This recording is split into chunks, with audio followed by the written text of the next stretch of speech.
오늘도 이 새벽에 우리 감리교회를 사랑하시는 귀한 성도 여러분들께서 또 새벽을 깨워서 우리 함께 예배하게 하고 또 하나님의 말씀을 듣게 된 것, 또 하나님의 말씀을 가지고 우리가 함께 은혜를 나누게 된 것을 진심으로 감사하게 생각을 합니다.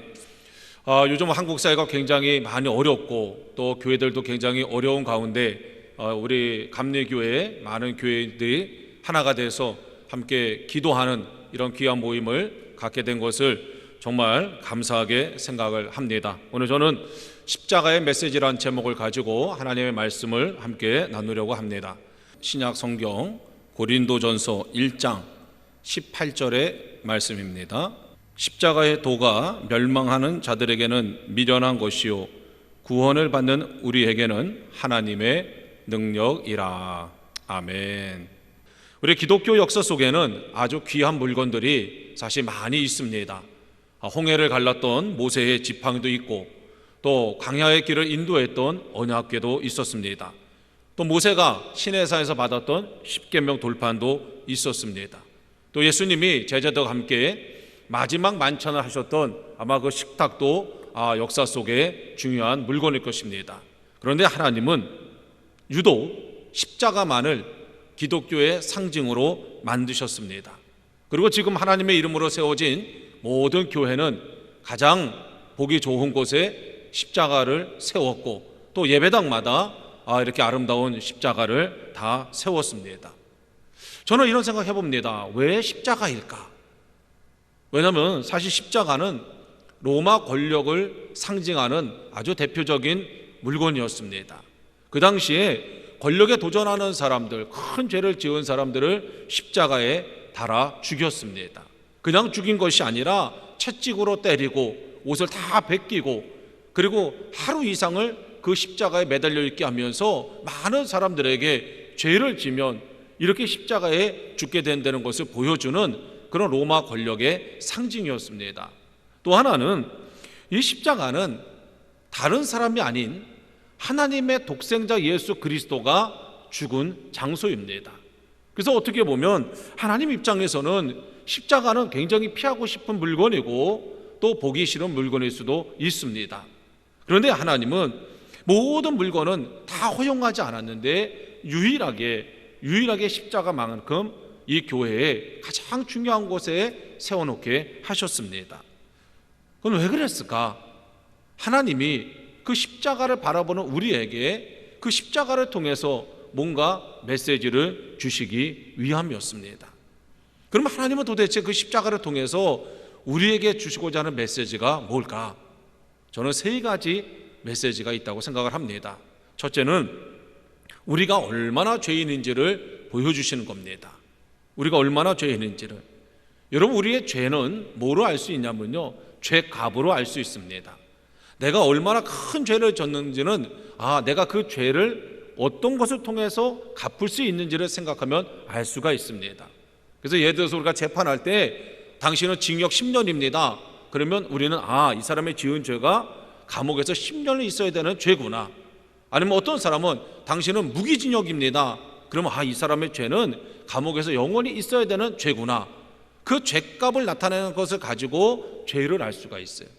그런데 하나님은 우리의 죄를 어떻게 나타나셨냐면 예수님께서 십자가에서 죽으셔야만 그 대가를 치를 수 있을 만큼 큰 죄를 진 게 우리라는 겁니다. 그 십자가를 통해서 하나님은 우리들에게 보여주신 거예요. 아까도 제가 말씀드렸지만 십자가에 단순하게 달려서 그냥 돌아가신 게 아닙니다. 그 십자가에서 예수님은 달리시기 전에 조롱을 당하셨고요, 또 채찍으로 많이 맞으셨고요, 옷을 다 벗기셨고요, 또 가시 면류관을 머리에 쓰셨습니다. 그리고 십자가에 매달려서 숨을 쉬실 때마다 그 손과 발의 그 못 때문에 참을 수 없는 고통을 당하셨습니다. 그리고 그 십자가에서 예수님은 죽으셨어요. 그 예수님이 십자가에서 그렇게 아주 비참하게 고난을 당하면서 죽으실 만큼 우리가 그 죄를 졌다는 겁니다. 그래서 하나님은 우리가 십자가를 바라볼 때 그 십자가를 통해서 우리에게 주신 첫 번째 말씀은 너는 이렇게 내 아들이 십자가에서 죽어야 될 만큼 큰 죄인이라는 것을 우리에게 알려주십니다. 두 번째, 하나님은 우리에게 또 이런 메시지를 주십니다. 그건 뭐냐면 너는 아주 특별한 사람으로 내가 너를 굉장히 사랑한다는 그런 메시지를 십자가에서 우리에게 주고 있습니다. 왜냐하면 하나님이 그 죄값으로 십자가에 내어주신 사람이 누구냐면 바로 독생자 예수 그리스도입니다. 하나님이 그 아들을 우리를 위해서 내어주셨어요. 자, 우리도 살다가 보면은 어떤 물건을 갖다가 누구에게 줄 때 네 물건보다도 내가 누구에게 주느냐를 더 많이 생각합니다. 그래서 내가 굉장히 소중하게 여기는 사람에게는 내가 가지고 있는 것 중에서 가장 좋은 것을 주고 싶어하고 또 주고 나서도 아깝다고 이야기하지 않습니다. 아마 사람들은 궁금했을 거예요. 왜 예수님이 십자가에 죽으셨을까? 그분은 죄를 지은 게 없는데, 또 그분은 엄청난 능력을 가지고 계시는데, 그 사람들이 다 봤거든요. 예수님의 능력을. 예수님이 무리를 걸으신 능력도 봤고, 또 5천 명을 먹이신 능력도 봤고, 또 38년 된 병자를 일으키신 능력도 봤고, 그런 수많은 능력을 행하신 예수님이 왜 십자가에 죽으셨을까? 그 십자가를 얼마든지 이기고 내려올 수 있었을 텐데 왜 그 십자가에서 죽으셨을까? 그것은 딱 한 가지 이유죠.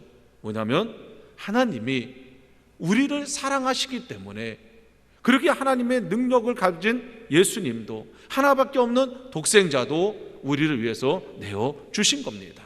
그걸 통해서 하나님 우리에게 던져주시는 십자가의 두 번째 메시지는 내가 너를 이만큼 사랑한다는 거예요.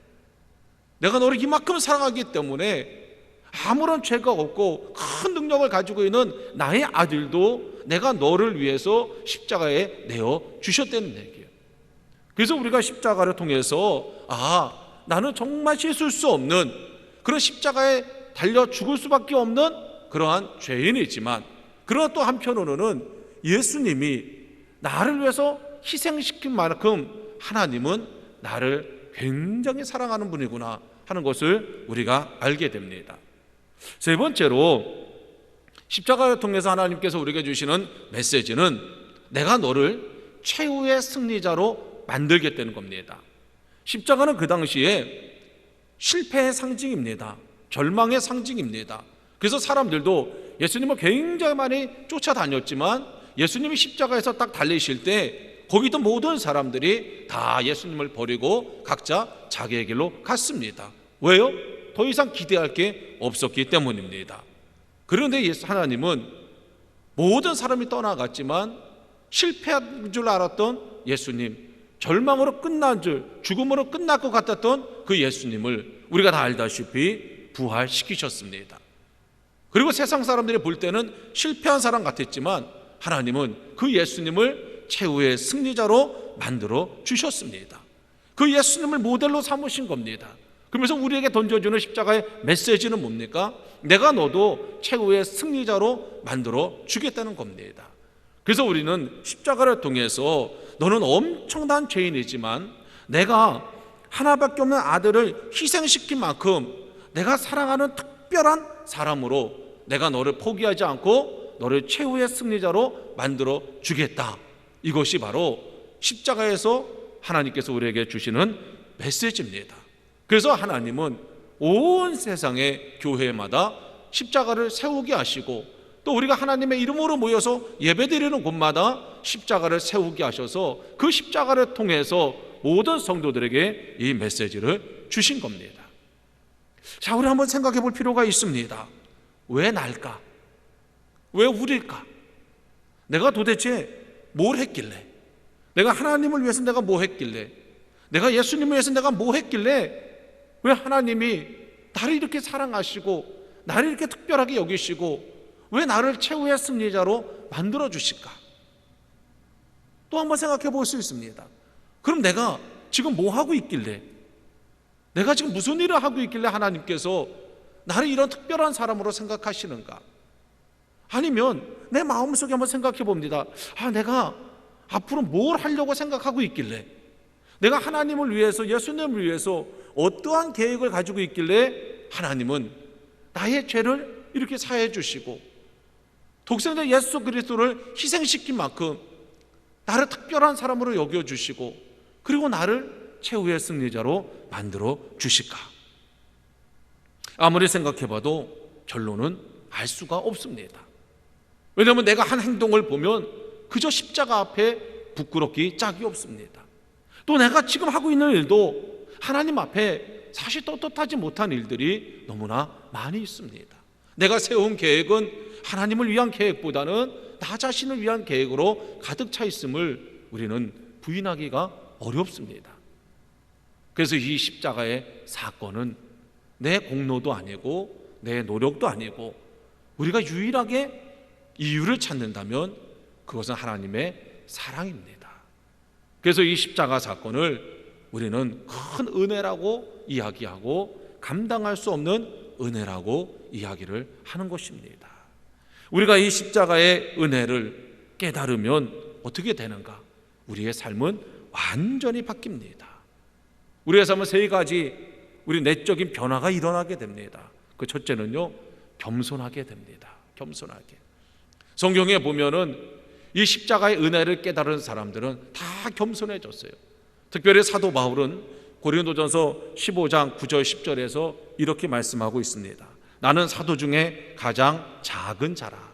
나는 하나님의 교회를 박해하였으므로 사도라 칭함을 감당하기 못할 자니라. 그러나 내가 나 된 것은 하나님의 은혜로 된 것이니 내게 주신 그의 은혜가 헛되지 아니하여 내가 모든 사도보다 더 많이 수고하였으나 내가 한 것이 아니요 오직 나와 함께 하신 하나님의 은혜로다. 이 사도 바울의 고백은 그 십자가의 메시지를 그대로 담고 있습니다. 그 십자가의 은혜를 깨달았을 때 나는 하나님께서 굉장히 많은 일을 했지만 그 일을 하게 된 것은 내 의지도 아니고 내 기대도 아니고 내 희망도 아니라 그것이 나로 하여금 그 일을 하게 한 것 그조차도 하나님의 은혜이기 때문에 나는 하나님 앞에서 겸손해질 수밖에 없다는 거죠. 그래서 갈라디아서 6장 14절에 사도 바울은 이렇게 얘기합니다. 내게는 우리 주 예수 그리스도의 십자가 외에 결코 자랑할 것이 없으니 그리스도로 말미암아 세상이 나를 대하여 십자가에 못 박히고 내가 또한 세상에 대하여 그러하니라. 사도 바울 여러분들 아시죠? 얼마나 많은 일을 한 사람입니까? 성경 신약 성경의 거의 반이 사도 바울의 이야기입니다. 많은 교회를 세웠습니다. 그런데도 사도 바울은 어떻게 이렇게 겸손할 수 있었을까요? 십자가를 알았기 때문에 그렇습니다. 십자가의 메시지를 정확하게 알았고 그것이 은혜의 힘을 깨달았기 때문에 사도 바울은 오히려 자기 일이 더 잘 되면 잘 될수록 더 낮아지는 모습을 보여준 거죠. 두 번째, 우리가 십자가의 은혜를 제대로 깨달으면요, 우리 안에 감사함이 넘치게 됩니다.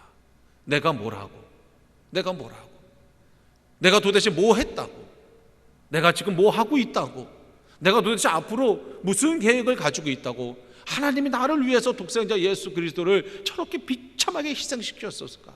왜 하나님께서 많은 다른 사람들, 나보다 더 똑똑하고 나보다 더 성실하고 나보다 더 진실한 사람들 놔두고 왜 하나님께서 나를 선택하셨을까? 우리 십자가 앞에서 십자가의 복음을 제대로 깨닫는다면 우리에게는 감사밖에 남을 일이 없습니다. 그러면서 그거로 끝나는 것이 아닙니다. 겸손함으로 우리가 소극적이 되는 것이 아니고 감사함으로 마음에 머물러 있는 것만이 아니라 우리가 십자가의 은혜를 제대로 깨달으면요, 담대해집니다. 그래서 사도 바울은요, 빌립보서 4장 11절 13절에 이렇게 말씀하고 있어요. 내가 궁핍함으로 말하는 것이 아니라 어떠한 형편이든지 나는 자족하기를 배웠노니 나는 비천에 처할 줄도 알고 풍부에 처할 줄도 알아 모든 일 곧 배부름과 배고픔과 풍부와 궁핍에도 처할 줄을 아는 일체의 비결을 배웠노라. 그러면서 내게 능력 주시는 자 안에서 내가 모든 것을 할 수 있느니라 그랬어요. 사도 바울의 삶은 순탄하지 않았습니다. 그러나 그는 어떤 환경에서도 좌절하지 않았습니다. 낙심하지 않았습니다. 환경을 핑계대지 않았습니다. 배고플 때도 배부를 때도 궁핍에 처할 때도 풍부할 때도 그가 흔들리지 않고 담대할 수 있었던 이유가 뭘까요? 바로 최후의 승리자가 자기 힘을 알고 있었기 때문이죠. 내가 가는 것이 아니라 하나님이 나와 함께 가시고 하나님 나를 도와주시기 때문에 내가 지금 오늘은 비록 이렇게 힘들고 어려울지 몰라도 나는 기필코 마지막 승리자는 자기가 된다는 것을 사도 바울은 확신하고 있었던 거죠. 뭘 보고 그렇게 됐습니까? 바로 십자가입니다. 십자가의 메시지를 사도 바울은 항상 마음속에 새기면서 살았기 때문에 그는 빌립보서로 쓸 때 어디 있었어요? 감옥에 있었어요. 감옥이라는 게 어떤 데입니까? 언제 나갈지 모르는 곳이 감옥입니다. 언제 죽을지 모르는 곳이 감옥입니다. 지금처럼 재판을 하고 몇 년을 있는 게 아니라 어떻게 죽을지 언제 나갈지 아무것도 보장되지 않은 그런 감옥 속에서도 사도 바울은 내게 능력 주시는 자 안에서 내가 모든 것을 할 수 있다는 말씀이 얼마나 놀라운 말씀이에요. 어떤 환경도 사도 바울을 가둘 수가 없었습니다. 왜요? 몸은 감옥 안에 있었지만 사도 바울은 감옥 밖을 뛰어넘어서 십자가를 바라보고 십자가의 메시지를 항상 그의 마음속에 가지고 있었기 때문입니다. 그래서 사도 바울은 갈라디아서 5장 24절에 뭐라고 말씀하시냐면 그리스도 예수의 사람들은 육체와 함께 그 정욕과 탐심을 십자가에 못 박았느니라 그랬습니다. 자신의 욕심과 모든 것들을 다 십자가에 못 박는 그런 담대함이 우리가 십자가의 복음을 제대로 이해하고 십자가의 은혜를 우리가 누릴 때 나타나는 그런 놀라운 결과입니다. 그래서 십자가의 메시지를 우리가 제대로 알게 되면은 우리는 늘 겸손하게 되고 그다음에 하나님께 늘 감사하게 되고 그리고 어떤 환경 속에서도 우리가 좌절하거나 낙심하는 것이 아니라 항상 담대하게 되는 것입니다. 사랑하는 성도 여러분, 베드로 잘 아시죠? 베드로가 어떤 사람이었습니까? 예수님이 붙잡혔을 때 두려움에 떨던 사람이었습니다. 작은 어린 소녀가 당신도 저 사람과 같죠? 그랬을 때 막 두려워하면서 나중에는 예수님을 갖다가 비난하면서 도망갔던 사람이 베드로입니다. 근데 그 베드로가 완전히 바뀌었어요. 사도행전에 가보면 베드로가 공회에 잡혀갔는데 잡혀간 이유가 뭐냐면 예수님에 대한 이야기를 많은 사람들 앞에서 공개적으로 막 복음을 전한 겁니다. 그 당시 공개적인 데서 복음을 전한다는 얘기는 한마디로 얘기하면 나를 잡아가십시오, 나를 감옥에 가두십시오, 나를 죽이십시오, 그 얘기랑 똑같은 거예요. 근데 베드로는 그렇게 공개적인 데서 복음을 전하고 공회에 잡혀갔을 때 그 공회원들 앞에서도 얼마나 당당했는지 모릅니다. 불과 얼마 전에 그 어린 소녀 앞에서 움츠러들고 바보 같았고 정말 어쩔 줄 몰라 했던 베드로가 어떻게 이런 사람이 될 수 있었습니까? 그 도대체 그 두 기간 중에 일어난 사건이 뭡니까? 한 가지죠. 십자가 사건이었습니다. 부활한 예수님이 베드로를 찾아와서 만나면서 다시 베드로를 품어주시고 베드로를 용서해 주시고 그리고 베드로에게 성령을 부어주시면서 내가 너를 도와줄 테니까 너는 최후 승리자가 될 수 있으니까 믿음을 가지고 나가라는 그 예수님, 부활한 예수님과의 만남이 베드로를 완전히 바꿔 놓은 거죠. 그뿐만 아니라 사도 바울도 마찬가지입니다. 아까도 조금 전에 제가 말씀드렸지만 고린도후서 11장에 보면 사도 바울이 고생한 얘기가 나옵니다. 유대인에게 40에 하나 감한매를 5번이나 맞고 태장으로 3번 맞고 돌로 맞고 또 막 배가 막 파손돼서 막 일주일을 막 바닷속에 있고 또 강의 위험과 뭐 동족의 위험과 이방인의 위험과 이런 어마어마한 정말 말로 표현할 수 없는 어려움이 사도 바울의 인생에 단 하루도 비껴가지 않고 그와 함께 했습니다. 그런데 그 사도 바울이 고린도후서 11장 24절 이하에 보니까 뭐라고 얘기했냐면요, 나는 이렇게 어려움을 당했지만 이외에 일은 고사하고 아직도 날마다 내 속에 눌리는 일이 있으니 곧 모든 교회를 위하여 염려하는 것이다. 이 마음이 도대체 어디서 나오는 걸까? 우리는 작은 어려움만 당해도 헐벌벌벌 떨고 그 어려움이 물러나기를 바라고 그걸로서 기도하는데 사도 바울은 우리가 감당할 수 없는 어려움들을 만났지만 그 어려움들보다도 그의 마음의 관심은 뭐였냐면 내가 교회를 어떻게 세울까? 내가 성도들을 어떻게 돌볼까? 내가 복음을 어떻게 전할까?